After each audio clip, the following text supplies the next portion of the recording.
제2장 제6항부터 하겠습니다. 불신자의 책임 여러분 고백합니다. 불신자의 책임 시작.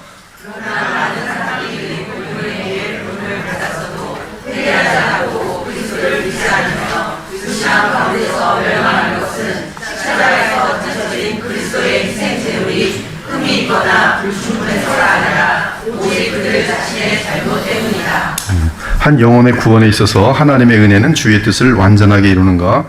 아니면 인간의 자유의지에 의해 끊어져서 열매를 맺지 못하는 때도 있는가? 하나님은 우리를 구원하실 때 절반만 이루어 놓으시고 나머지는 우리에게 선택하도록 하시는가? 아니면 하나님의 은혜는 반드시 구원의 열매를 이루고야 마는가? 개혁주의는 후자를 믿습니다. 즉 구원에 있어서 하나님의 은혜는 실패가 없다. 그렇다면 우리 구원과 관련한 하나님의 은혜는 어디에서 시작되고 어떤 결과를 가져오는가?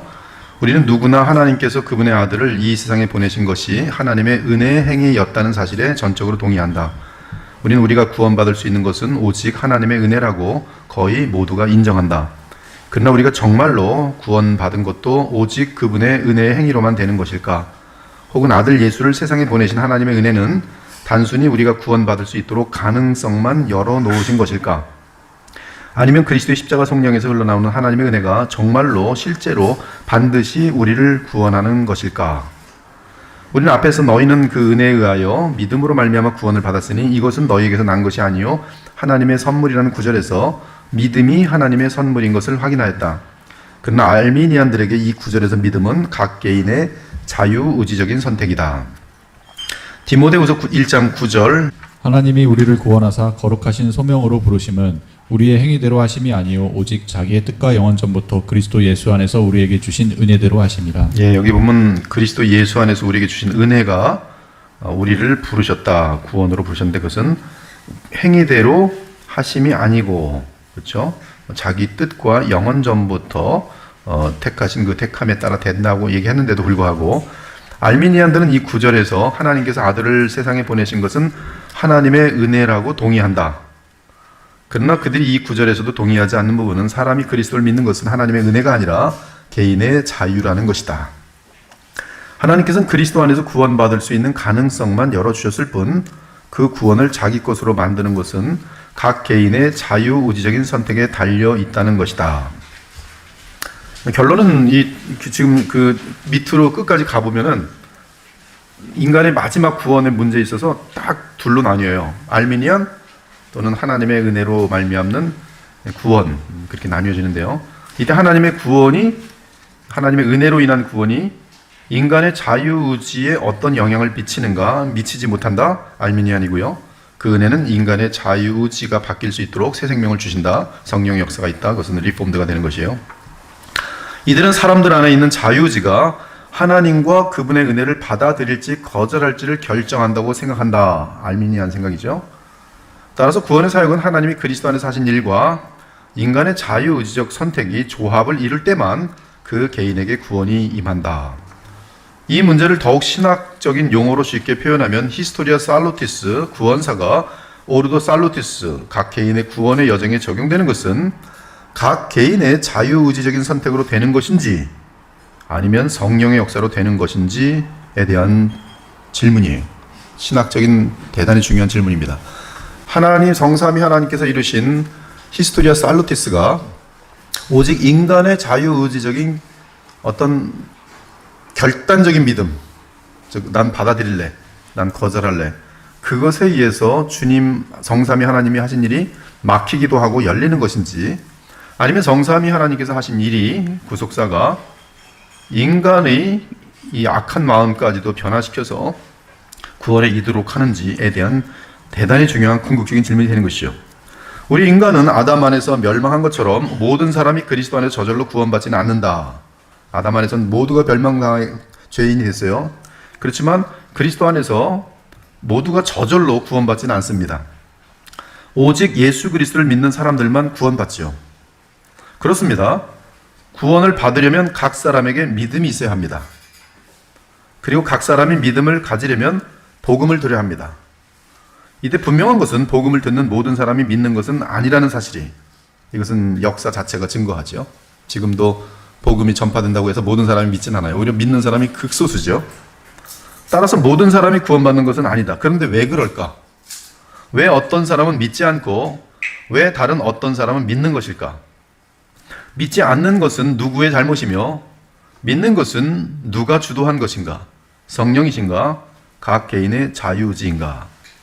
이 질문에 대한 알미니안들의 대답은 그리스도께서 모든 사람을 위해 죽으셨으며 따라서 죄인이 믿지 않는 것은 죄인 자신의 잘못이라고 생각한다.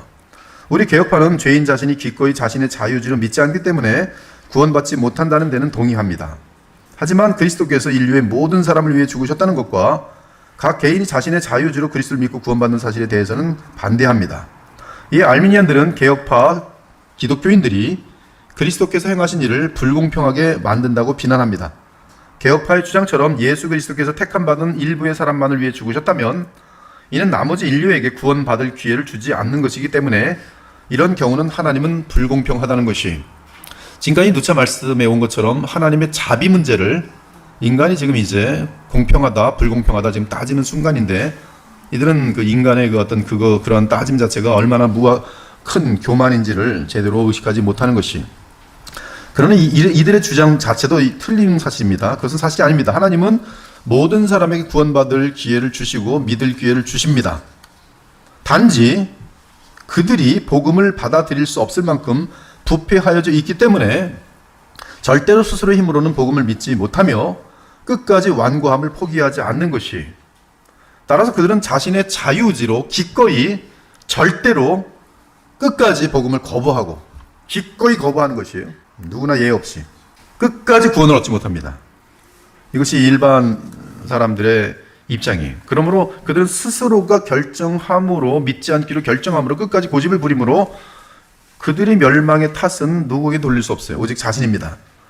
따라서 누군가 불신앙으로 죽는 것은 하나님의 잘못이 아니며 그리스도의 희생의 잘못도 아니고 오직 각 개인이 스스로 선택하는 잘못 때문입니다. 그래서 2항, 6항은 다음과 같이 고백합니다. 그러나 많은 사람들이 복음을 통해 부름을 받았어도 회개하지 않고 그리스도를 믿지 않으며 불신앙 가운데서 멸망하는 것은 십자가에서 바쳐진 그리스도의 희생 제물이 흠이 있거나 불충분해서가 아니라 오직 그들 자신의 잘못 때문이다. 이것이 성경의 가르침입니다. 구원의 기쁜 소식인 복음은 완전한 복음이며 그리스도께서 이루신 일은 무한한 가치가 있기 때문에 모든 사람을 구원으로 초청합니다. 성령과 신부가 말씀하시기를 오라 하시는도다. 듣는 자도 오라 할 것이요 목마른 자도 올 것이요 또 원하는 자는 값없이 생명수를 받으라 하시더라. 누구든지 예수를 하나님의 아들이라 시인하면 하나님이 그의 안에 거하시고 그도 하나님 안에 거하느니라. 볼지어다 내가 문 밖에 서서 두드리노니 누구든지 내 음성을 듣고 문을 열면 내가 그에게로 들어가 그와 더불어 먹고 그는 나와 더불어 먹으리라. 그러므로 누구든지 나의 이 말을 듣고 행하는 자는 그 집을 반석 위에 지은 지혜로운 사람 같으리니 비가 내리고 창수가 나고 바람이 불어 그 집에 부딪히되 무너지지 아니하나니 이는 주추를 반석 위에 놓은 까닭이요 나의 이 말을 듣고 행하지 아니하는 자는 그 집을 모래 위에 지은 어리석은 사람 같으리니 비가 내리고 창수가 나고 바람이 불어 그 집에 부딪힘에 무너져 그 무너짐이 심하니라. 명절 끝날 곧 큰 날에 예수께서 서서 외쳐 이르시되 누구든지 목마르거든 내게로 와서 마시라. 이는 그를 믿는 자마다 영생을 얻게 하려 하심이니라. 하나님이 세상을 이처럼 사랑하사 독생자를 주셨으니 이는 그를 믿는 자마다 멸망하지 않고 영생을 얻게 하려 하심이라. 하나님이 그 아들을 세상에 보내신 것은 세상을 심판하게 하려 하심이 아니요 그로 말미암아 세상이 구원을 받게 하려 하심이라. 그를 믿는 자는 심판을 받지 아니하는 것이요 믿지 아니하는 자는 하나님의 독생자의 이름을 믿지 아니함으로 벌써 심판을 받은 것이니라. 예, 그 어떤 성경에도 믿지 않는 것에 대해서 하나님을 탓하게 하거나 하나님이 어떤 그 믿지 않도록 하는 기원이 되는 그런 암시는 전혀 없어요. 그렇기 때문에 이 복음에 대한 초청은 항상 모든 가난하던 부유하던 모든 사람에게 동일하게 초청됩니다. 이처럼 하나님은 모든 사람에게 그리스도께 나와 구원을 얻으라고 초청하십니다. 그리고 나오는 자를 그 누구도 내치지 않으세요. 그러므로 예수님은 수고하고 무거운 짐진 자들아 다 내게로 오라 내가 너희를 쉬게 하리라. 나는 마음이 온유하고 겸손하니 나의 멍에를 메고 내게 배우라. 그리하면 너희 마음이 쉼을 얻으리니는 내 멍에는 쉽고 내 짐은 가벼움이라 하시니라 고 말씀하실 수 있어요. 그러므로 우리는 하나님과 그리스도의 뜻을 따라서 모든 사람에게 복음을 믿고 그리스도를 영접함으로 구원 얻으라고 담대하게 외칠 수 있습니다. 따라서 만일 그들이 믿지 않는다면 그들의 멸망은 그들 자신의 본성적인 부패와 완악함으로 인한 그들 자신의 잘못된 선택 때문이, 즉 그들의 멸망은 누구 때문입니까? 자신 때문이. 자신. 그러나 알미니안들은 인간의 자유의지는 근본적으로 악하다고 보지 않고 중립적이라고 본다. 따라서 하나님의 부르심의 은혜는 반 정도만 이루어 놓고 나머지 반은 인간이 바른 결정을 해야 은혜가 구원의 역사를 일으킨다고 본다. 그렇다면 알미니안들은 하나님의 은혜와 관련하여 무엇을 믿는가? 여기선 지금 우리가 알미니안들이 너무나 많다는 것을 알 수 있어요. 우선 우리는 오늘날 여러 종류의 알미니안들이 있다는 것을 알아야 한다. 감리교를 거의 대부분 구성하고 있는 웨슬리안 가르침. 웨슬리안의 가르침은 이 선제적 은총이라는 개념 속에서 하나님께서 자기를 믿을 수 있는 모든 은혜를 다 뿌려 놓았기 때문에 그런 가운데서 인간은 자유의지로 선택할 거기 때문에 하나님을 선택하고 안 할 건지 복음을 선택하고 안 할 건지 결국 개인의 자유의지에 의한 것이지 다른 것이 없다라고 얘기를 해요. 오순절파 마찬가지고 일부 침례교도도 마찬가지고 이 침례교도 중에는 런던 컨페션 그 런던 고백을 이 리폼드하고 거의 비슷하게 고백하는 침례교도가 있어요. 그들은 이제 이 개혁주의 침례교도라고 하는데요. 지금 미국에서도 이러한 부류 존 파이퍼랄지 포러셔도 마찬가지로 이제 리폼드 계통의 그 침례교도인데요. 많이 늘어나고 있어요. 그런 침례교도 말고 대부분의 많은 침례교도들은 한국에 있는 침례교도는 상당히 많은 부분들이 이제 알미니안 계통에 속하고 있는데요. 그리고 복음주의 여러 교파 사람들이 다양한 종류의 알미니안들입니다. 하지만 도르트 신경이 나오게 된 고전적인 알미니안들의 주장은 다음과 같아요. 여기 이제 그 당시 이제 그 도르트 화란 네덜란드에서 이제 그 개혁주의에 대해서 도전하면서 자신들의 의견을 만든 알미니우스를 중심으로 한 그 제자들의 주장인데요. 그들의 주장입니다. 태초에 하나님은 완벽한 남자와 여자 즉 아담과 하와를 창조하셨다. 그들은 하나님께 순종함으로 그분의 계명을 따라했고 그렇게 해야만 하나님 앞에서 살 수 있었다. 특히 시험이 왔을 때 그 시험을 이겨내면 영광에 이르는 최상의 상태가 될 것이다. 하지만 아담과 하와는 마귀의 시험에 져서 죄에 빠졌고 아담으로부터 시작된 죄는 모든 후손에게 퍼져나갔다. 하지만 하나님은 인류가 죄에 빠진 후에도 계속해서 순종을 요구하셨고 이스라엘에게 순종할 율법을 주셨다. 그러나 아무도 그 율법을 지킬 수 없었다. 그러나 하나님은 은혜로 그의 아들 예수님을 세상에 보내셨고 그는 죄를 위해 죽으셨다. 이때 알미니안들은 예수님은 세상 모든 사람의 죄를 위해 죽으셨다고 말합니다. 이로 인해 인간의 원죄의 죄책은 해결되었고 즉 원죄의 죄책은 예수님이 모든 인류 전체를 위해서 해결해 주셨어요. 그 결과 개혁교회가 가르치는 것처럼 죄 가운데서 잉태되고 태어나는 그런 사람은 더 이상 없다. 이제 인류의 모든 사람들은 하나님의 은혜로 원죄가 사라졌다. 따라서 모든 사람은 본질적으로 더 이상 진노의 자녀가 아니라 약속의 자녀다. 왜? 예수께서 이 땅에 오셔 십자가에 죽으심으로 말미암아 인류 전체가 그 혜택을 입었다는 것이 이런 의미에서 모든 사람이 하나님의 은혜를 받았어요. 이 은혜가 바로 하나님께서 아들을 보내심으로 나타난 은혜예요. 그리고 이제 하나님은 모든 사람이 이 은혜를 받아들이고 구원에 이르기를 원하신다. 하나님은 각 사람을 믿게 만들 수 없다. 그 이유는 각 사람은 로봇이 아니라 자유의지를 가진 인격적 존재이기 때문이다. 이때 이 알미니안 그러면서 이제 인간의 자유의지라는 그 부분 때문에 소위 인간의 존엄성, 인간의 존중이 거기서 굉장히 높아지는 거예요. 얼만큼 높아지는가? 하나님도 이건 건드리지 못하는 거예요. 이게 만약에 자유의지라는 것이 남아있지 않으면 인간에게 믿지 않음으로 형벌하신 하나님은 불의한 것이고 또 인간이 로봇이 아닌데 믿도록 어떻게 하는 것은 그것도 매니플레이, 조종하는 것밖에 되지 않기 때문에 결국 각 인간의 개인적인 구원은 자기의 자유의식인 결정이라는 것이죠. 우리 인간은 이 의견에 너무나 쉽게 많은 사람들이 빠져든다는 것이. 따라서 하나님은 그런데 이제 이러한 내용 속에 보면 하나님은 전지전능하지가 않아요. 인간에게 져요. 하나님은 사람들이 예수님을 믿기를 바라며 얘가 예수님 믿어야 되는데 내가 다 했는데 옆에서 지켜보고 계실 분이다. 그리고 한 사람이 있고 구원받을지 못 받을지 여부는 각 사람의 자유의지 될 리 있다.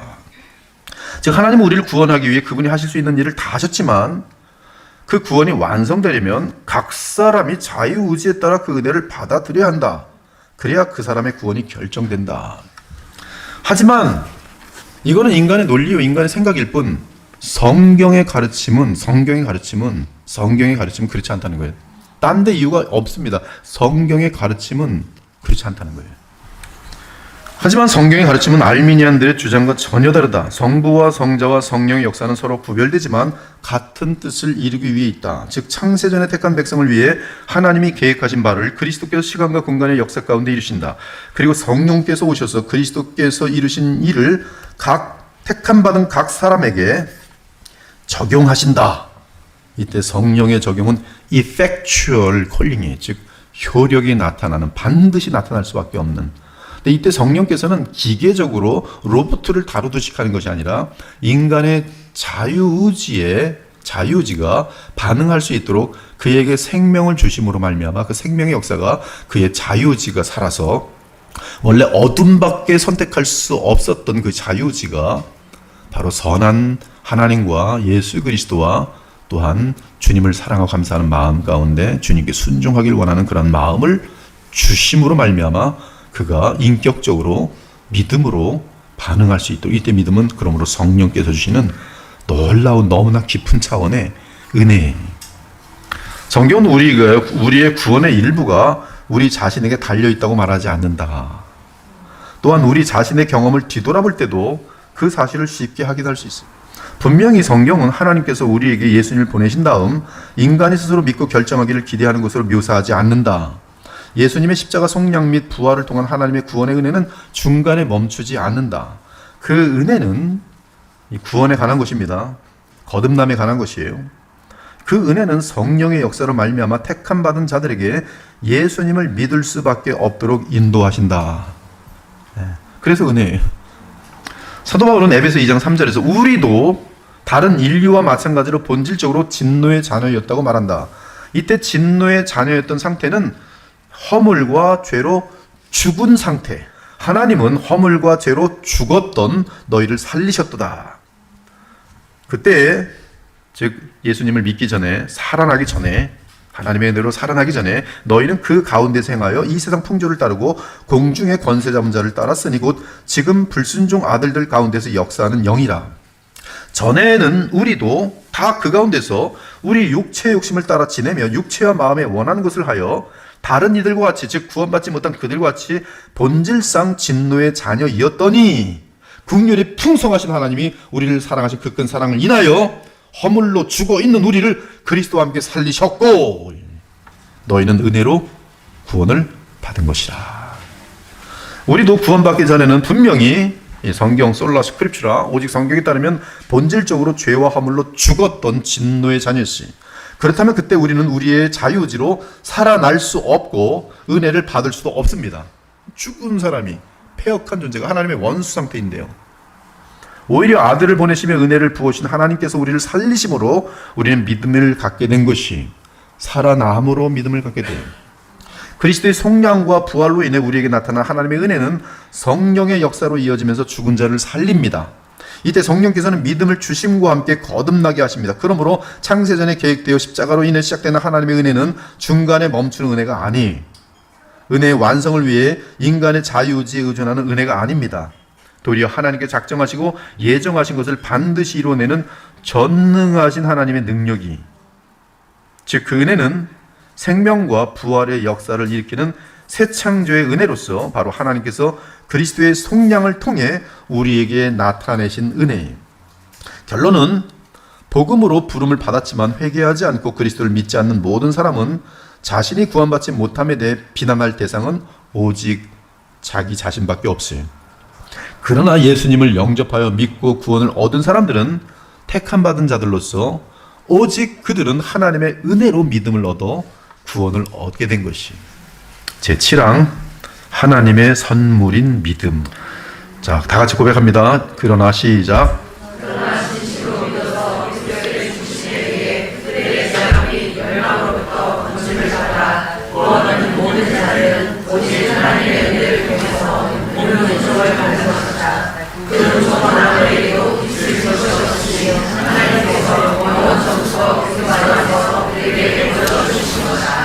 이 말은 아무도 하나님의 은혜, 곧 성령의 은혜로운 역사가 없이는 그리스도 예수님을 믿을 수 없다는 것입니다. 아무도 자신의 독립적인 자유의지로 그리스도를 믿을 수 없어요. 오직 영원전부터 그리스도 안에서 택함받은 자들을 위해 거저 주시기로 한 하나님의 은혜로 인해 그들은 믿음을 갖게 되면서 그리스도를 믿고 구원을 얻게 됩니다. 이 하나님의 은혜 속에는 섭리도 반드시 담겨 있어요. 섭리는 하나님의 은혜, 만남도 그렇고. 이는 그리스도 예수 안에서 박희 절사님 우리에게 자비하심으로써 그 은혜의 지극히 풍성함을 오는 여러 세대에 나타내려 하심이라. 너희는 그 은혜에 의하여 믿음으로 말미암아 구원을 받았으니 이것은 너희에게서 난 것이 아니요 하나님의 선물이라. 행위에서 난 것이 아니니 이는 누구든지 자랑하지 못하게 함이라. 이처럼 태초부터 그리스도 안에서 마련된 하나님의 은혜는 우리를 끝까지 구원으로 인도합니다. 우리의 구원의 시작도 하나님의 은혜가 필요하고 구원의 종착지까지 이르는데도 하나님의 은혜가 필요합니다. 이때의 은혜는 하나님으로부터 하나님의 결정에 의해서 진행되는 은혜이기 때문에 막힐 수가 없어요. 너희 안에서 착한 일을 시작하신 이가 그리스도 예수의 날까지 이루실 줄을 우리는 확신하노라. 아멘. 하나님이 우리를 구원하사 거룩하신 소명으로 부르심은 우리의 행위대로 하심이 아니요 오직 자기의 뜻과 영원 전부터 그리스도 예수 안에서 우리에게 주신 은혜대로 하심이라. 이처럼 우리의 구원은 영원 전부터 정해진 선택에 달려 있다. 하나님께서는 우리가 존재하기 전에 우리를 선택하셨어요. 그러면 우리는 우리 자신을 구원하기 위해 무엇을 할 수 있는가? 아무것도 없어요. 오직 주의 은혜. 우리가 구원받기 전에 우리에게 하나님께 나아갈 마음이 있었는가? 그렇지 않습니다. 우리는 본성적으로 하나님을 싫어하고 등한시하고 예수님을 믿어도 얼마나 하나님을 등한시합니까? 구원받아도 그렇게 등한시하는 존재가 인간들인데 구원받기 전에는 뭐 예수님을 고려하고 하나님을 배려해요? 있을 수가 없는 얘기. 구원받아도 이 모양인데. 우리는 본성적으로 하나님을 싫어하고 등한시하고 심지어 죄 가운데 원수로 행하였다. 그러한 부패한 상태에서 누가 하나님을 바라며 그분이 보내신 예수 그리스도를 영접하고 믿으려 하겠는가? 오직 이러한 어리석음과 반감과 죽음의 상태에서 우리의 지식과 감정과 뜻이 거꾸로 변할 수 있었던 이유는 하나님의 은혜로 인한 성령의 역사 외에 다른 근거를 찾을 수 없다. 이 성령의 역사에 대한 진정한 성경적인 바른 가르침은 예수님의 속량과 부활에 근거한 성령의 역사예요. 이 성령 받으면 거룩한 성품과 죄를 싫어함과 죄에 대한 승리와 진리의 영, 곧 하나님 말씀에 대한 바른 깨달음 속에서 진리 대신 예수 그리스도를 향해서 더욱더 그분을 향하여 우리의 머리 대신 마지막 아담, 둘째 아담, 그리스도와의 연합이거든요. 성령의 역사는 우리를 계속 그리스도와 더욱 연합하게 하고 더욱 그리스도와 연합할수록 주의 영으로 우리는 충만하게 돼 있어요. 그 가운데 예수님을 닮아가는 거예요. 내 힘으로 닮는 것이 아니라 성령의 역사, 즉 그리스도의 영의 역사로 예수님을 닮아가게 되는 것이. 우리를 이렇게 변화시킬 수 있는 이유는 구속에서 나타난 하나님의 은혜로 인한 성령의 역사 외에 다른 근거를 찾을 수 없어요. 그리고 그 은혜의 기원은 놀랍게도 그리스도와 그분의 속량 안에서 창세전에 나타난 하나님의 택하심과 사랑인 것을 알 수 있습니다. 그러므로 그리스도 안에 있던 하나님의 은혜가 우리의 구원을 처음부터 끝까지 이루는 것을 알고 주를 의지하며 찬양하자. 우리의 구원이 처음부터 끝까지 하나님의 은혜가 이루어진다는 사실로 인해 감사하자. 나 같은 죄인 살리신 주의 은혜가 얼마나 놀라운가. 또한 나 같은 죄인 중간에 얼마나 실패를 많이 합니까? 그러나 나를 놓지 않으시고 반드시 천국에 들어가게 하시고 인도하시는, 놓지 않으시는 하나님의 은혜의 손이 얼마나 감사합니까? 내가 죄를 지을 때 때리시는 하나님의 손이 얼마나 감사합니까? 주의 은혜가 우리를 위해 구원의 반만 이루었다면 죄 많은 우리는 누구나 예외 없이 구원을 잃었을 것이. 그러나 우리를 지금까지 안전하게 구원의 길로 지켜온 것은 하나님의 은혜였고 그 은혜는 우리를 영원한 본향으로 넉넉히 인도할 것이. 언제나 그 은혜의 바탕인 그리스도와 그분의 십자가 속량을 기억하고 살아계신 그리스도 예수님과 영원하신 하나님을 의지하라. 제8항 그리스도의 죽으심의 구원의 효력. 여러분 고백합니다. 시작.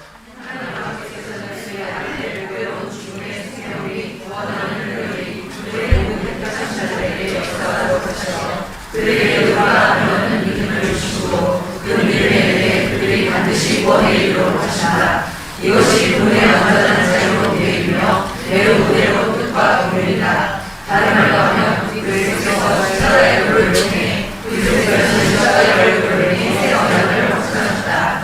영원전부터 원의 일로 택함을 받은 자들 즉 모든 민족과 족속과 나라와 방언으로부터 아버지께서 그에게 주신 모든 자들과 또한 오직 그들만을 효과적으로 구속하신 것은 하나님의 뜻이었다.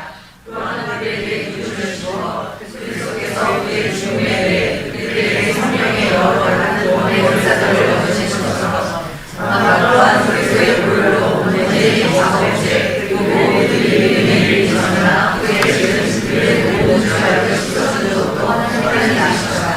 또한 그들을 신실하게 마지막 끝까지 보존하시어 마침내 그들을 자신 앞에 티나 주름 잡힌 것이 없는 영광스러운 백성으로 서게 하는 것도 하나님의 뜻이다. 많은 그리스도인이 가진 질문 중 하나는 다음과 같다. 예수께서 십자가에서 행하신 일이 다른 사람들을 위한 것이 아니라 나를 위한 것이라는 확신을 어떻게 가질 수 있을까? 이 고린도전서 15장 2절을 보면은 그리스도께서 우리를 위하여 죽으사라고 되어 있어요. 근데 갈라디아서 2장 20절 보면은 그리스도께서 나를 위하여 죽으사. 얼마나 느낌이 틀립니까? 정말 주님께서 십자가에서 행하신 것이 나를 위한 것이라는 확신, 어떻게 가질 수 있을까? 십자가의 구속이 나를 위한 것임을 확신할 수 있다면 이는 나의 구원을 확신하는 것으로 이어집니다. 우린 이미 구원의 확신에 대해 다루었지만 다시 이 주제를 그리스도의 보배로운 죽음의 효능이라는 맥락에서 다루고자, 이를 위해 먼저 우리는 그리스도께서 그의 죽으심을 통해 그의 백성을 위해 실제로 무엇을 성취하셨는지를 확인해보자. 놀랍게도 주께서 성취하신 일은 자신의 목숨을 희생 제물로 바친 대상을 위해 다시 살아나셔서 그 대상에게 성령을 보내심으로 성령 안에서 그 대상 안에 내재하시는 것이다. 그리스도께서 저분을 사랑하시려 하면 그분을 위하여 십자가에서 죽으심으로 죄책을 다 해결해 주시고 거기서 끝나는 것이 아니라 그분에게 사랑의 대상에게 성령을 보내심으로 말미암아 성령으로 그 사람 마음속에 들어오셔서 영원히 떠나지 않는 것이 얼마나 완전한 사랑입니까? 완전한 사랑. 하나님께서 그의 아들 예수님을 보내어 십자가에서 죽게 하신 뜻은 무엇이었을까? 개혁주의는 하나님께서 그의 아들 예수를 보내어 십자가에서 죽게 하심은 그의 택함 받은 백성의 죄값을 치르시기 위함이라고 말한다. 반면 알미니안들은 하나님께서 예수님을 보내어 죽게 하신 것은 단순히 모든 사람이 구원받을 수 있는 가능성을 열어주기 위해서였고, 사람이 구원을 받을지 여부는 전적으로 각 개인에게 달려있다고 말한다. 예수께서 십자가에 죽으신 것은 예수님이 특별히 자기 백성의 죄값을 위해 치르시기 위해 죽으셨다. 이것이 리폼드고요. 알미니아는 예수님은 십자가에 죽으셨을 때 아무나 나 믿고 살 사람은 살아라, 그냥 죽으셨다. 모든 인류를 통해서. 그리고 구원받을 가능성만 제시해 놓으셨다. 이게 차이가 크게 나는 거예요, 지금. 그러면 인간들은 내가 빨리 믿고 주워가지고 난 구원 얻어야지. 구원이란 선물이 떨어져 있는데 주스면 내 거고 안 주스면 구원 못 받는 거예요. 즉 주는 사람은 임자고 못 주는 사람은 멸망하는 거예요. 그럼 예수께서는 누구를 위하여 특별히 죽은 게 아니죠. 그 얘기는 뭐냐면 누구를 특별하게 사랑한 게 아니죠. 나랑 무관한 거죠. 그리스도께서 택함받은 자들 위해 특별히 죽으셨다는 개혁파의 입장은 종종 limited atonement, 제한 속죄라고 불립니다. 이미 점검한 것처럼 제한 속죄라는 용어는 그리스도의 죽음의 가치에 한계가 있다는 뜻이 아니다. 이미 2장 3항에서 다룬 것처럼 그리스도의 죽음은 온 세상 죄를 대속하기에 충분할 만큼 무한한 가치가 있다. 따라서 십자가에서의 그리스도의 희생은 완전하며 충분하며 부족한 것이 없다. 그러나 제한 속죄의 의미는 하나님은 모든 사람 가운데 태초부터 택함을 받은 일부의 사람들만 구원하려는 뜻을 가지셨다는 것이다.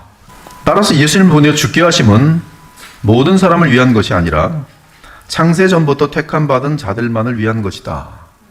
즉 하나님은 세상이 창조되기 전부터 특정한 개인들을 택하여 구원하기로 뜻하셨고, 이를 위해 예수님을 보내어 그들의 죄값을 십자가에서 치르게 하셨고, 예수님 부활하신 후 택함 받은 그들에게 성령으로 생명을 나누셨다. 요한복음 6장을 보면 예수께서는 5개의 떡과 2개의 물고기로 기적을 나타내시며 5,000명의 장정 및 많은 사람들을 먹이셨다. 다음 날 군중이 예수님을 다시 만났을 때 예수님은 그들에게 말씀하셨다. 썩을 양식을 위하여 일하지 말고 영생하도록 있는 양식을 위하여 하라. 이 양식은 인자가 너에게 주리니 인자는 아버지 하나님께서 인치신 자니라. 그리고 영생하도록 있는 양식은 아버지 하나님께서 인치신 예수님 자신입니다. 그분은 생명의 떡이기에 이 떡을 먹는 자, 즉 그분을 믿는 자는 영생을 얻는다. 그러므로 예수께서 말씀하신 것은 물리적인 떡보다 무한하게 중요한 생명의 떡을 먹으라고 권하신 것이다. 생명의 떡은 주 예수님 자신이며 그는 하나님의 아들이요 그리스도로서 세상에 생명을 주기 위해 오신 분이, 주님은 이 사실을 알려주며 누구든지 주를 믿을 것을 권면하시며 말씀하셨어요. 나는 생명의 떡이니 내게 오는 자는 결코 줄이지 아니할 터이요 나를 믿는 자는 영원히 목마르지 아니하리라. 기회는 동일합니다.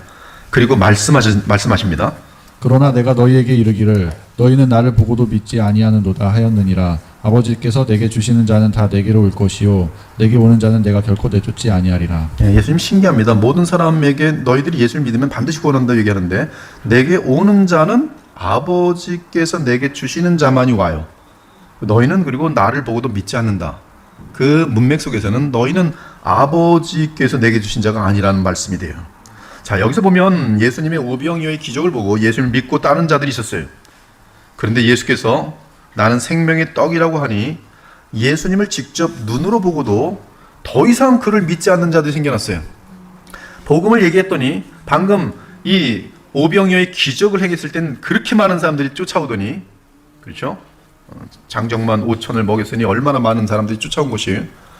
근데 그들에게 이제 나는 생명의 떡이다라고 얘기했더니 안 믿어요. 예수님 더 이상 안 와요. 안 쫓아요. 사실 그 숫자는, 즉 예수를 믿지 않는 숫자는 그 자리에 있던 대부분의 사람들이었어요. 이때 알메니안들의 주장에 따르면 예수님의 십자가 희생은 아무런 효력을 갖지 못하게 됩니다. 즉 이들이 믿지 않음으로, 그들의 선택함으로 예수님의 십자가의 죽으심은 효력이 없어져 버린 거예요. 알미니안에 따르면. 그러면 예수님의 희생은 인간의 자유의지에 따라 그 효력이 사라지기도 하고 생기기도 하는가? 알메니안들의 대답은 그렇다예요. 1600년대 니콜라스 그레빈 코비우스라는 사람은 그리스도께서 목숨을 버리셨지만 그의 죽음이 아무에게도 적용되지 않을 수도 있다라고 말했어요. 어떻게 해야 되면? 각계인들이 거부하면.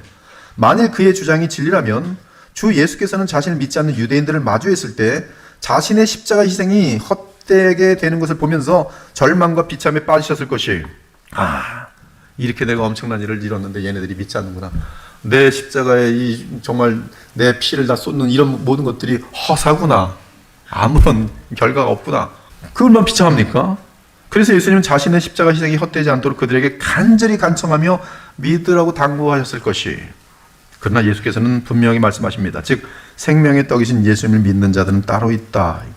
그들은 다름 아닌 아버지께서 내게 주시는 자예요. 그들은 하나도 빠짐없이 다 예수께로 올 것이며 생명의 떡이신 예수를 믿고 영생을 얻을 것이. 의심할 여지 없이 우리 주님은 구원의 기회를 놓치고 멸망에 떨어진 유대인들을 보고 안타까움과 슬픔을 느끼셨어요. 하지만 주 예수께서는 유대인들이 믿기를 거부하는 것 때문에 낙담하지는 않으셨어요. 그들이 영혼에 불쌍해서 가슴 아파하셨지만, 안타까워하시지만, 그러나 내 모든 일들이 무력화되고 효력이 없다라고 생각하면서 낙담하지 않으셨어요. 주 예수님은 절망에 빠지기보다는 자신의 사역과 죽음이 하나님의 목적과 뜻을 이룰 것을 분명하게 확신하고 있었어요. 그렇습니다. 아버지께서 창세에 택하신 자들은 반드시 주 예수께로 올 것이. 예수께서 십자가에 죽으실 때 그 희생제물의 대상은 아버지께서 그리스도께 주신 주의 백성이었습니다. 그러므로 예수님이 이렇게 말씀하셨어요. 내가 하늘에서 내려온 것은 내 뜻을 행하려 함이 아니요 나를 보내신 이의 뜻을 행하려 함이니라. 즉 아버지께는 뜻이 있고 계획이 있었어요. 그리고 예수께서는 아버지의 뜻과 계획을 이루셨어요. 예수께서 십자가에서 목숨을 바치시고 후에 부활하신 목적은 나를 보내신 이의 뜻은 내게 주신 자 중에 한 사람도 잃지 않는 거예요. 야, 절대로 예수님은 한 영혼도 놓치잖아요. 자기에게 주신 영혼을. 근데 거기에 여러분들이 들어있어요. 나를 보내신 이의 뜻은 내게 주신 자 중에 내가 하나도 잃어버리지 아니하고 마지막 날에 다시 살리는 이것이니라. 떡에만 관심이 있던 유대인들은 그 다음 날 더 많은 떡을 얻으려 예수께 왔지만 주님이 그리스도시며 자기 백성을 죄에서 구원하기 위해 오신 분이라는 복음을 듣자 그 말씀에 전혀 관심을 갖지 않았어요. 그들은 예수님을 영접하지도 않았고 믿지도 않았고 결국 예수님을 버리고 다 떠났어요. 제자 중 여럿이 듣고 말하되 이 말씀은 어렵도다. 누가 들을 수 있느냐 하며. 66절 박희철 지사님. 그때부터 그의 제자 중에서 많은 사람이 떠나가고 다시 그와 함께 다니지 아니하고. 그러나 소수의 무리라도 아버지께서 그리스도께 주신 자들은 주님의 말씀을 믿고 주님을 영접함으로 구원을 얻었다. 예수께서 12 제자에게 이르시되 너희도 가려느냐. 시몬 베드로가 대답하되 주여 영생의 말씀이 주께 있사오니 우리가 누구에게로 가오리이까. 우리가 주는 하나님의 거룩하신 자이신 줄 믿고 알았사옵나이다. 예수께서 대답하시되 내가 너희를 택하지 아니하였느냐. 아멘. 내가 너희를 택하지 아니하였느냐. 그러므로 바울 사도가 말한다. 모든 일을 그의 뜻의 결정대로 일하시는 이의 계획을 따라 우리가 예정을 입어 그 안에서 기업이 되었으니 이는 우리가 그리스도 안에서 전부터 바라던 그의 영광의 찬송이 되게 하려 하심이라. 우리는 하나님의 결정과 계획에 따라 예정되어 그리스도의 속량 및 부활의 그리스도를 믿고 구원을 받은 자들입니다. 그래서 우리는 그리스도 안에서 하나님의 영광의 찬송이 되도록 하나님의 기업이 되었어요. 나를 보내신 아버지께서 이끌지 아니하시면 아무도 내게 올 수 없나니 내가 마지막 날에 그를 살리리라. 그러므로 성경은 하나님께서 태초부터 특정한 사람들, 개인들을 구원으로 택하셨고 예수께서는 그들을 위하여 무한한 효력의 대속을 치르셨기에 그들은 반드시 확실히 구원을 받게 된다고 알려준다. 즉 아버지께서 선택하시고 아들에게 주신 자들은 실제로 그리스도의 피로 구원을 받게 되는 것이다. 그리고 이런 식으로 사람들은 모든 민족, 족속, 나라, 언어 가운데 구원을 받게 되는 것이, 여러분들 대한민국에서 태어나서 복음을 듣고 택함을 받은 자들이기 때문에 이렇게 영생을 얻고 주님 얘기를 들을 때마다 그렇게 기쁘고 즐거운 것이, 그리고 그리스도께서 십자가에서 죽으심은 택함 받은 자들을 위한 구원을 얻어내셨을 뿐만 아니라 부활하여 영원히 살아계셔서 성령을 보내심으로 택함 받은 자들에게 구원을 적용하신다.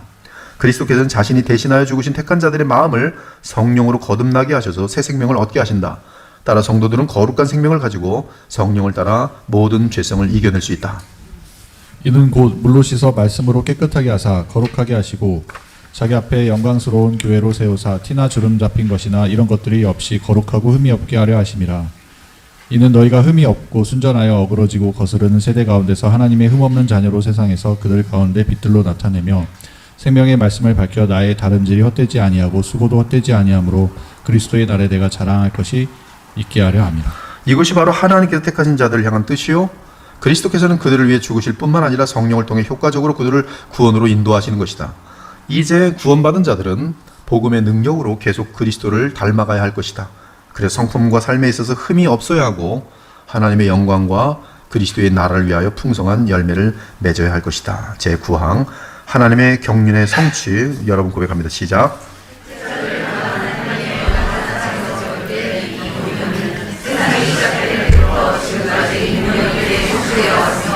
앞으로도 성취될 것이기에 지구의 영세가 그 계획을 무너뜨리려고 하고 펼쳐졌다. 결과적으로 피자들은 모두 각자의 때에 하나님을 보이며 이에 그리스도의 교회에 기초한 신자들의 교회는 사랑입니다.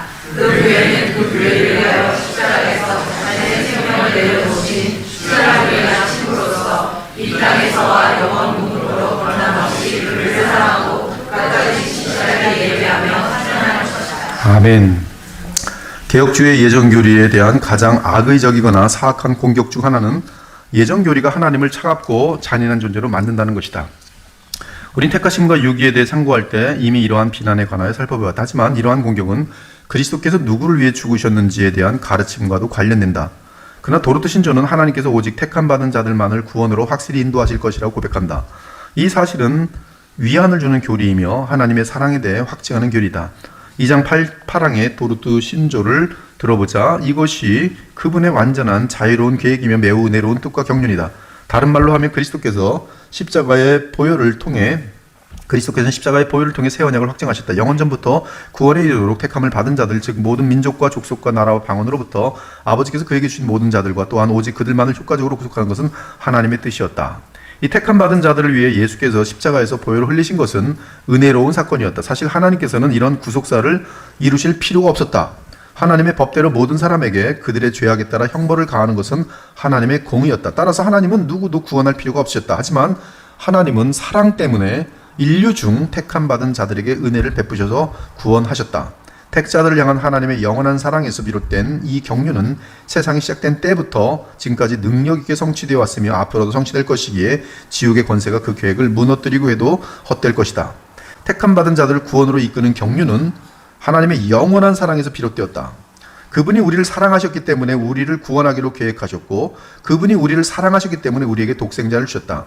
하나님께서는 우리에게 그의 아들을 보내심으로써 사랑하는 자들을 구원하셨다. 아들은 사랑하는 주의 백성을 위해 자기 목숨을 바쳤다. 하나님의 사랑이 우리에게 이렇게 나타난 바 되었으니 하나님이 자기의 독생자를 세상에 보내심은 그로 말미암아 우리를 살리려 하심이라. 사랑은 여기 있으니 우리가 하나님을 사랑한 것이 아니요 하나님이 우리를 사랑하사 우리 죄를 속하기 위하여 화목제물로 그 아들을 보내셨습니다. 지금 이 사랑은 창세전부터 하나님께서 가지신 그리스도 안에서의 언약적 사랑으로서 하나님께서 세상을 향한 일반적인 사랑, 인류를 향한 사랑과는 다르다. 이 사랑은 친히 택하신 자기 백성을 향한 구체적이고 개인적인 사랑으로서 하나님의 아들 그리스도의 보혈로 나타난 사랑이다. 다른 말로 하면 하나님께서 나를 사랑하시는 마음을 가지고 계셨기 때문에 내가 태어난 후에 나를 사랑하셨고, 그 마음은 마침내 나를 위해 그분의 아들을 보내어 나를 위해 죽게 하셨다. 이처럼 하나님은 죄로 말미암아 원수였던 우리를 처음부터 영원히 사랑하셨던 것이다. 그리고 그 사랑 때문에 우리 같은 죄인을 위해 자신의 아들을 보내셔서 십자가에 죽게 하셨던 것이다. 즉 하나님이 우리를 향한 사랑은 우리가 살아있는 동안에 어떻게 나타나냐 하면 우리를 예수 그리스도를 믿는 자리까지 반드시 인도해 내신다는 것이, 그것이 하나님의 사랑의 표현이에요. 결과예요. 그러니까 여러분들이 예수를 믿고 참된 예배를 드리고 있는 하나님 백성 가운데 들어있으면 영원한 사랑의 결과물들이에요. 로마서 5장 6절에 11절. 우리가 아직 연약할 때 기약대로 그리스도께서 경건하지 않은 자를 위하여 죽으셨도다. 의인을 위하여 죽는 자가 쉽지 않고 선인을 위하여 용감히 죽는 자가 혹 있거니와 우리가 아직 죄인 되었을 때 그리스도께서 우리를 위하여 죽으심으로 하나님께서 우리에 대한 자기의 사랑을 확증하셨느니라.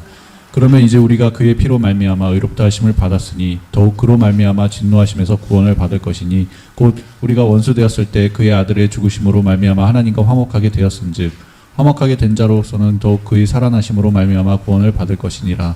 그뿐 아니라 이제 우리로 화목하게 하신 우리 주 예수 그리스도로 말미암아 하나님 안에서 또한 즐거워하느니라. 여기 보면 하나님의 사랑이 우리가 연약할 때 6절, 8절 우리가 죄인 되었을 때, 더 강한 거 10절 우리가 원수 되었을 때, 그렇죠? 근데 그때 이미 여러분들은 사랑의 대상이었기 때문에 그의 아들의 죽으심으로 말미암아 하나님과 화목하게 되었다.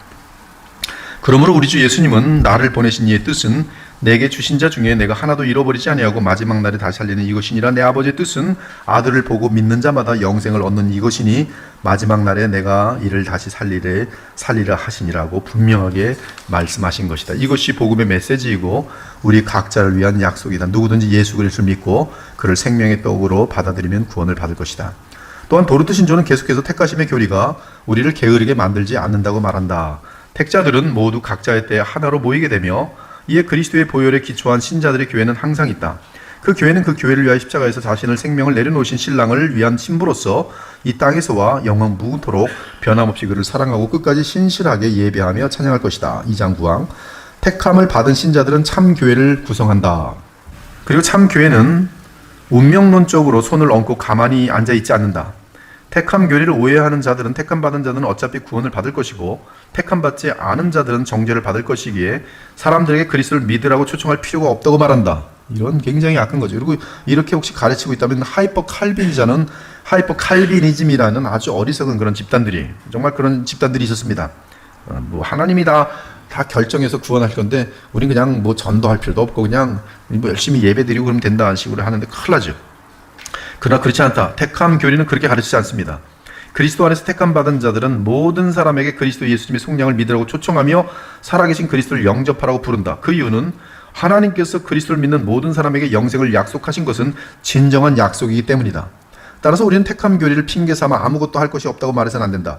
모든 것은 하나님께 달려있다. 하지만 우리는 하나님의 명령에 순종해야 한다. 그리고 영혼들을 사랑해야 한다. 그러므로 힘써 복음을 전해야 한다. 그럼에도 최종 구원의 주권이 하나님께 있음을 고백해야 한다. 우리는 하나님의 구원 사역을 돕는 일꾼들이며 청지기일 뿐이다. 따라서 나를 구원하신 주님의 말씀을 듣고 모든 사람들에게 복음을 전하며 복음의 향기가 될 것을 충성 다짐해야 할 것이다. 내 양은 내 음성을 들으며 나는 그들을 알며 그들은 나를 따르느니라. 내가 그들에게 영생을 주노니 영원히 멸망하지 아니할 것이요 또 그들을 내 손에서 빼앗을 자가 없느니라. 그들을 주신 내 아버지는 만물보다 크심에 아무도 아버지 손에서 빼앗을 수 없느니라. 세상 중에서 내게 주신 사람들에게 내가 아버지의 이름을 나타내었나이다. 그들은 아버지의 것이었는데 내게 주셨으며 그들은 아버지의 말씀을 지켰나이다. 내가 그들을 위하여 비옵나니 내가 비옵는 것은 세상을 위함이 아니오 내게 주신 자들을 위함이니이다. 그들은 아버지의 것이로소이다. 아버지여 내게 주신 자도 나 있는 곳에 나와 함께 있어 아버지께서 창세전부터 나를 사랑하심으로 내게 주신 나의 영광을 그들로 보게 하시기를 원하옵나이다. 예수께서 나와 말씀하여 이르시되 하늘과 땅의 모든 권세를 내게 주셨으니 그러므로 너희는 가서 모든 민족을 제자로 삼아 아버지와 아들과 성령의 이름으로 세례를 베풀고 내가 너희에게 분부한 모든 것을 가르쳐 지키게 하라. 볼지어다 내가 세상 끝날까지 너희와 항상 함께 있으리라 하시니라. 하나님 앞과 살아있는 자와 죽은 자를 심판하실 그리스도 예수 앞에서 그가 나타나실 것과 그의 나라를 두고 엄히 명하노니 너는 말씀을 전파하라. 때를 얻든지 못 얻든지 항상 힘쓰라. 네, 중요하죠. 항상 말씀을 전파해야 돼요. 교회가 그 일을 항상 해야 되고요. 그러니까 교회는 복음을 전해야 돼요. 교회는 복음을 전해야 됩니다. 교회는 뭐 정치 얘기하고 뭐 사회 운동 얘기하는 것이 아니에요. 그럴듯하지만 인간들의 마음들을 충동하기가 참 좋지만 교회는 언제나 변함없이 십자가의 속량과 예수님의 부활로 말미암는 성령의 역사를 끊임없이 전파해야 돼요. 그리고 또한 여러분들은 그 동일한 말씀을 가지고 여러분의 성품과 삶을 통해서 예수님의 이 십자가의 복음과 살아계신 예수 그리스도가 자꾸 여러분을 통해서 증거돼야 돼요. 그것만이 사람들을 변화시킬 수 있고 그것만이 세상을 변화시킬 수가 있어요. 우리는 아버지께로부터 택함받은 자들은 반드시 그리스도께로 온다는 사실을 확신해야 합니다. 여기다 여러분 별쳐놓으면 돼요. 걱정할 필요 없어요. 하나님의 주권에 있어요. 그리고 하나님의 주권은 알 수가 없어요. 우리가 기도하면 주의 뜻이 이루어져요. 그러므로 열심히 기도하시면 되는 것이, 아버지께서 내게 주신 사람은 다 내게 올 것이요 내게 오는 자는 내가 결코 내쫓지 아니하리라. 그러므로 내가 하나님의 주권을 앞서서 이 사람은 택함받지 못했어 라는 결정 얘기하면 큰일 나는 거예요. 이거는 하나님의 주권에 내가 이미 타고 올라가 버린 것이 주님의 주권 속에 있어요. 그 얘기 거꾸로 말해서 주님이 뜻하시면 이 사람 구원할 수 있어요? 없어요? 있어요. 그 뜻이 창세전에 이미 결정나 있겠지만, 그러나 하나님은 이 시간과 모든 것에 있어서 우리랑 다른 차원이기 때문에 기도라는 그러한 우리의 매체를 통해서 주님은 응답하시기를 기뻐하세요. 그래서 우리는 주변에 사랑하는 사람이 있으면 쉬지 말고 기도해야 돼요. 언제까지? 우리 호흡이 마치는 그날까지. 언제까지? 그 사람이 이 세상을 떠날 때까지. 그것이 하나님께서 기뻐하신 뜻이에요. 그리고 그 주권은 하나님께 있을 뿐이에요. 아버지께 택함 받은 자는 그리스도께 올 것이며 그리스도는 결코 그를 내쫓지 않을 것이다. 당신이 만일 그리스도에게 관심을 갖고 그에게 나아간다면 그는 당신을 받아들이실 것이다. 이 얼마나 놀라운 섭리와 사랑인가, 이 얼마나 아름다운 약속인가. 더욱이 하나님은 그리스도께 오는 사람을 결코 놓지 않으신다. 즉 하나님의 뜻은 그가 택하신 자들을 확실히 영원한 구원에 이르게 하는 것이고 그의 전능하신 능력으로 반드시 그렇게 하실 것이다. 이때 하나님은 자신이 친히 역사하실 수 있으신데 항상 도고 기도를 통해서 역사하시기를 기뻐하세요. 그래서 기도해야 되는 거예요. 그 기도해서 기도 응답을 통하여 하나님은 주의 나라를 확장하기를 원하시고 택한 자를 구원하기를 원하세요. 그는 모든 곳에서 모든 시대를 통틀어 그의 백성 즉 그의 교회를 모을 것이며 참교회는 항상 하나님과 그리스도를 찬양하며 주를 믿고 의지할 것이다. 결론적으로 말하면 그리스도께서 이 땅에 오신 목적은 아버지께서 택하신 자들을 구원하기 위함이었다. 그리스도께서 너희를 사랑하신 것 같이 너희도 사랑 가운데서 행하라. 그는 우리를 위하여 자신을 버리사 향기로운 제물과 희생 제물로 하나님께 드리셨느니라. 인자가 온 것은 섬김을 받으려 함이 아니라 도리어 섬기려 하고 자기 목숨을 많은 사람의 대속물로 주려 함이니라. 모든 사람이 아니라 많은 사람, 모든 사람이 아니라 많은 사람, 즉 택하신 많은 사람의 대속물로 주려 함이니라. 그리스도 예수님은 그의 신부인 교회를 사랑하시고 교회를 위해 자신을 십자가에서 들이셨다. 하나님께서 아들을 보내신 것은 사랑에서 나온 것이고 아들이 교회를 위해 죽으신 것도 같은 사랑에서 나온 것이다. 그러므로 교회는 항상 보존될 것이다. 하나님과 그리스도는 항상 그분의 백성을 보존하고 보호하실 것이다. 믿는 것이 각 개인에게 달려있고 믿음을 보존하는 것이 각 사람에게 달려있고 교회가 단지 자유의지로 모이기로 결정한 사람들의 집단에 불과하다면 이 땅의 교회는 이미 길을 잃고 사라졌을 것이다. 하지만 우리가 하나님의 권능으로 구원받고 교회가 하나님의 사랑으로 모인다면 하나님과 그리스도는 항상 그분의 교회와 함께 있을 것이 주의 재림 때까지 이 땅에 반드시 주의 교회가 있습니다. 그러면 하나님은 교회를 통해 계속해서 그분의 택함 받은 자들을 복음과 성령으로 확실히 구원하셔서 그리스도께서 머리 되시는 교회로 인도하실 것이 예수님이 십자가에서 행하신 일이 나를 위한 것이라는 확신을 성령께서 주실 때 우리는 나의 믿음이 하나님께로부터 온 것임을 알게 된다. 그리고 그 믿음은 그리스도 예수님과 연합하는 믿음으로 나타난다. 그때 우리는 성령 안에서 하나님 나라를 누리며 의와 평강과 희락을 항상 맛보게 된다. 이러한 확신은 믿음에서 온다. 그리고 믿음은 인간 자신에게서 오는 것이 아니라 들음에서 온다. 즉 복음과 함께 역사하시는 성령으로부터 기는 다 같이 읽습니다. 시작. 그러므로 믿음은 들음에서 나며 들음은 그리스도의 말씀으로 말미암았느니라. 이것이 구원하는 믿음도 그렇고요. 여러분의 성화를 일으키는 믿음도 마찬가지. 들음에서 나요. 그리고 말씀으로부터 오는 믿음은 언제나 그리스도를 인격적으로 의지하게 하고 그분 안에서 하나님과 기도로 교통하게 한다. 믿는 힘이 자신의 결단에서 온다고 생각하는 알미니안들은 구원에 대한 확신을 가질 수 없다. 이는 그는 자신의 구원이 자신에게 달려있다고 믿기 때문이다. 하지만 성경으로 돌아가 예수 그리스도 안에서 구원의 완전한 고백을 고백하는 구원의 완전한 복음을 고백하는 우리는 처음부터 끝까지 예수 그리스도 안에서 구원을 받는다는 것을 확신할 수 있다. 우리는 그분 안에 생명을 얻을 것이고 마지막 날에 그분이 우리를 일으키실 것이다. 이는 하늘에서 내려오는 떡이니 사람으로 하여금 먹고 죽지 아니하게 하는 것이니라. 나는 하늘에서 내려온 살아있는 떡이니 사람이 이 떡을 먹으면 영생하리라. 내가 줄 떡은 곧 세상의 생명을 위한 내 살이니라 하시니라. 우리는 하나님께서 그의 택함 받은 자들을 성령과 복음 전파를 통해 그리스도를 믿게 하심으로 구원으로 인도하시는 것을 확신할 수 있다.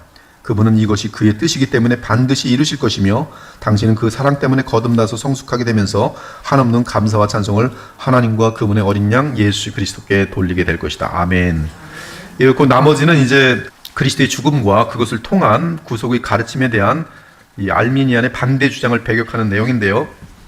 우리 같이 쭉 고백하다가 9시 반 되면 제가 멈추고 나머지는 여러분들이 집에 가서 읽으시면 되겠어요. 제1절 제가 배격은 여러분이 읽으시고 고백은 제가 할게요. 제1절 알미니안들의 주장. 하나님 아버지께서 그 아들을 정하여 십자가에서 죽게 하신 것은 어떤 정해진 자들의 이름을 불러 구원하려는 확고하고 분명한 계획이 있는 것이 아니다.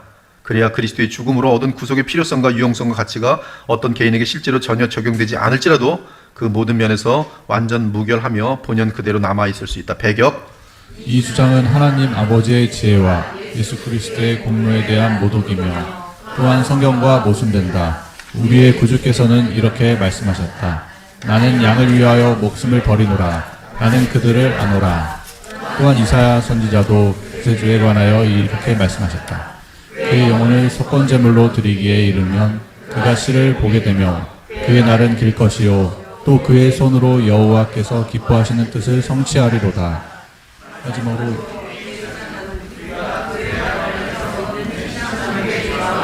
엎드린다. 제2절 알미니안들의 주장. 그리스도께서 죽으신 목적은 그의 보혈을 통해 실제로 새로운 은혜 언약을 이루시기 위한 것이 아니라 단지 아버지를 위해 은혜로든 또는 행위로든 한 번 더 인간들과 언약을 맺을 수 있는 권리를 얻어내시기 위함이었다. 배격. 이 주장은 다음과 같은 성경의 교훈과 상충된다. 이와 같이 예수는 더 좋은 언약의 보증이 되셨느니라. 그는 새 언약의 분부되시니 유언은 그 사람이 죽은 후에야 유효한 즉 유언한 자가 살아있는 동안에는 효력이 없느니라. 제3절 알미니안들의 주장. 그리스도께서 하나님의 공의를 만족시키신 것은 어떤 사람에게 구원을 반드시 얻게 하거나 또는 그 사람에게 그리스도의 속죄가 효과적으로 구원에 적용되게 하는 믿음을 반드시 얻게 하는 것이 아니다. 그것은 단지 아버지께서 인간들과 새로운 방법으로 관계를 맺을 수 있고 아버지께서 원하시는 새로운 조건들을 부과할 수 있는 권위 또는 무조건적인 뜻을 얻어내신 것이다. 이 조건들을 만족시키는 것은 인간의 자유로운 선택에 달려있다. 결국 모든 사람이 이 조건들을 성취할 가능성도 있고 아무도 성취하지 못할 가능성도 있다. 배격. 그리스도의 죽으심을 지독하게 멸시하는 이 주장은 그리스도의 죽음이 가져오는 가장 중요한 열매와 혜택을 인정하지 않는 것으로서 지옥으로부터 펠라기우스의 오류를 다시 끄집어내는 것이다. 맨 끝에 보면 펠라기우스 설명했어요. 펠라기우스 주의는 원죄는 인간의 본성을 오염시키지 않았으며 도덕적 의지는 여전히 하나님의 도움 없이 선과 악을 선택할 수 있다고 주장한다. 펠라기우스는 인간의 의지는 죄를 짓지 않고 선한 삶을 살기에 충분하다고 보았다. 물론 그는 하나님의 은총이 모든 선한 행위를 도와준다고 믿었다. 그는 인간은 자기의 노력에 의해서 구원을 얻을 수 있다고 보았다. 이런 견해는 원죄를 근거로 하나님의 도움 즉 하나님의 은혜가 없이는 인간은 스스로 구원을 받을 수 없다라고 주장한 어거스틴의 견해와 반대되었고 후에 이단으로 정죄되었다. 제4절 알미니안들의 주장. 하나님 아버지께서 그리스도의 죽으심의 중보를 통하여 인간과 맺은 은혜의 새 언약은 그리스도의 공로를 받아들이는 믿음을 통해 하나님 앞에서 의롭다 칭함받으며 구원받게 되는 것이 아니다. 오히려 하나님께서는 율법에 대한 완전한 순종을 철회하시고 믿음 그 자체와 믿음의 불완전한 순종을 율법에 대한 완전한 순종으로 간주하시고 은혜롭게도 그것을 영생을 보상으로 받아낼 가치가 있는 것으로 여기신다. 즉 우리의 그냥 인간적인 착한 행위들을 다 이제 온전한 순종으로 받아주면서 그것으로 영생을 얻게 하시는 근거로 삼으신다. 그런 내용의 배격. 그들의 주장은 성경과 모순된다. 그리스도 예수 안에 있는 성령으로 말미암아 하나님의 은혜로 값없이 의롭다 하심을 얻은 자 되었느니라. 이 예수를 하나님이 그의 피로써 믿음으로 말미암는 화목 제물로 세우셨도다. 그들은 불경건한 소시누스의 가르침처럼 전체 교회가 동의한 교리를 향하여 하나님 앞에서의 사람의 칭의에 대한 새롭고 낯선 교훈을 소개하고 있다. 예, justification은 이건 복음의 핵심입니다. 네, 여기에 대해서 칭의를 다 허물게 되는 그런 내용인데요. 소시누스는 소시니안주의라고 불리는 신학 체계를 세운 사람인데요. 그는 삼위일체를 부인하였고 그리스도께서 창세 전에 존재한 사실을 부인하였어요. 아담과 하와는 선악과의 열매를 먹기 전에도 죽을 수밖에 없는 그런 생명을 받아서 태어났다고 지어졌다고 믿었고 원죄 교리를 부인했습니다. 나아가 그리스도의 십자가 속량의 화목제물 되심을 부인하였어요. 하나님의 속성 중에 전지성은 미래를 아는 것을 포함하지만 인간이 자유의지로 어떤 결정을 내릴지는 알지 못했다. 제5절 알미니안들의 주장. 모든 인간은 하나님과의 화해 및 은혜 언약의 상태에 받아들여졌기 때문에 그 누구도 원죄로 인하여 정죄를 받는 상황에 처하거나 또는 정죄를 받아서는 안 된다. 오히려 모든 사람들은 원죄의 죄책으로부터 자유롭게 되었다. 배격. 이 주장도 성경이 가르치는 바 우리는 본질상 진노의 자녀라는 주장과 어긋난다. 제6절 알미니안들의 주장, 하나님의 입장에서는 그리스도의 죽으심으로 인하여 얻어진 혜택을 모든 사람에게 균등하게 나눠주기를 원하셨기에 그 혜택을 모든 사람에게 차별 없이 제시하셨다. 하지만 그 혜택을 받아들이는 것과 거절하는 것은 각 사람의 자유의지에 달려있다. 그러므로 어떤 사람이 다른 사람들과는 달리 죄사함 및 영생에 이르게 되는 것은 그의 자유의지에 달려있는 것이지, 자유의지는 차별 없이 제시된 은혜를 받아들일 수 있다. 다른 사람들과는 차별되어 그들 안에서 효과적으로 역사하는 특별하고 유일한 자비의 은혜에 달려있는 것이 아니다. 즉 자유의지에 달려있는 것이지 어떤 그 사람들에게 효과적으로 역사하시는 성령의 역사에 달려있는 것이 아니다. 배격, 그들은 경솔하고 미숙한 자들에게 그릇된 교훈을 가르치기 위하여 그리스도의 공로로 인한 혜택과 그 혜택을 받아들인 것 사이의 차이를 이용한다. 그들은 이러한 차이를 논리적으로 제시하는 척하지만 사람들에게 펠라기우스의 치명적인 독을 주입시려고 시도하는 것이다. 제7절 알미니안들의 주장, 그리스도께서는 하나님께서 지극히 사랑하사 영생을 주기로 택한 사람들을 위해서 죽을 수도 없었고 죽으실 필요도 없었으며 그들을 위해 죽지도 않으셨다. 이게 점점 무섭죠? 왜냐하면 그런 사람들은 그리스도의 죽음을 필요로 하지 않기 때문이다. 배격, 이것은 사도의 가르침과 상충된다. 그리스도는 나를 사랑하사 나를 위하여 자기 몸을 버리셨도다. 누가 능히 하나님께서 택하신 자들을 고발하리요. 의롭다 하신 이는 하나님이시니 누가 정죄하리요. 그들을 위하여 그리스도 예수께서 죽으셨도다. 주께서도 말씀하셨다. 나는 양을 위하여 목숨을 버리노라. 내 계명은 곧 내가 너희를 사랑한 것 같이 너희도 서로 사랑하라 하는 이것이니라. 사람이 친구를 위하여 자기 목숨을 버리면 이에서 더 큰 사랑이 없도다. 여러분들은 주님께서 태초부터 택하신 귀한 백성들이기 때문에 너무너무 감사함을 주님께, 나 같은 저 사람들보다 더 악한 죄인이었던 나를 왜 사랑해 주시고 구원해 주셔서 하나님 나라를 알고 또 예수님을 닮을 수 있는 선한 성품을 빚어주시는지 감사할 것밖에 없어요. 그리고 그 하나님의 뜻에 따라 여러분들이 죄를 이겨내시고 지금 이렇게 교회가 같이 거룩을 향하여 달려갈 때 얼마나 여러분에게 지금 유익입니까? 세상에서 놀다가 교회 오면 항상 도전받잖아요. 내가 또 오늘도 바르게 살지 못하고 또 복음 안에서 능력을 의지하지 못하고 내 힘 가지고 어떻게 좀 제대로 해보려고 했는데 또 실패하고 돌아왔구나. 그러면서 지금 도전을 받다 보면 여러분들도 모르는 사이에 변해 가요. 근데 그 변해 가는 것이 여러분에게 무엇을 가져다 주는지 아십니까? 천국을 가져다 줘요. 행복을 가져다 줘요. 너무너무 감사하고 행복해요. 가정이 천국이 되어지고 교회가, 저는 이 교회가 정말 천국을 많이 맛볼 수 있는 교회가 되기를 간절히 바라고 있어요. 왜? 복음이 있는데 그거 못 누리면 모순이잖아요.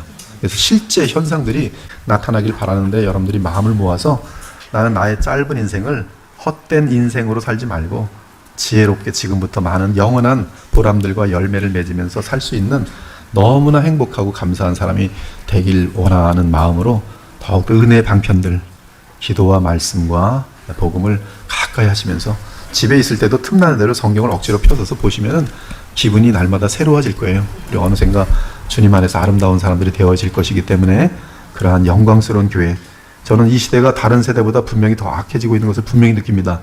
근데 이러한 악한 시대에 조금도 주눅들지 않고 더 힘차게 달려갈 수 있는 그러한 것이 있어요. 그것은 바로 긴밀하고 깊은 복음의 능력입니다. 복음의 능력을 붙드시면 아무리 세상이 여러분을 미혹해도 별 재미없어요. 복음 안에서 누리는 즐거움이 너무나 커서 그리스도를 아는 지식의 고상함으로 인하여 세상을 넉넉히 배설물처럼 여길 수 있는 능력이 여러분에게 주어질 것입니다. 기도하고 마치겠습니다. 하나님 감사합니다. 우리가 택함 받은 자라는 사실이 얼마나 감사한지 모릅니다. 그러나 택함 받았기에 세상이 또 천사가 부러워할 수밖에 없는 영원하고 영원한 보람에 그러한 또 의무와 책임과 사명이 주어져 있다는 사실을 또 오늘 알게 하시니 감사합니다.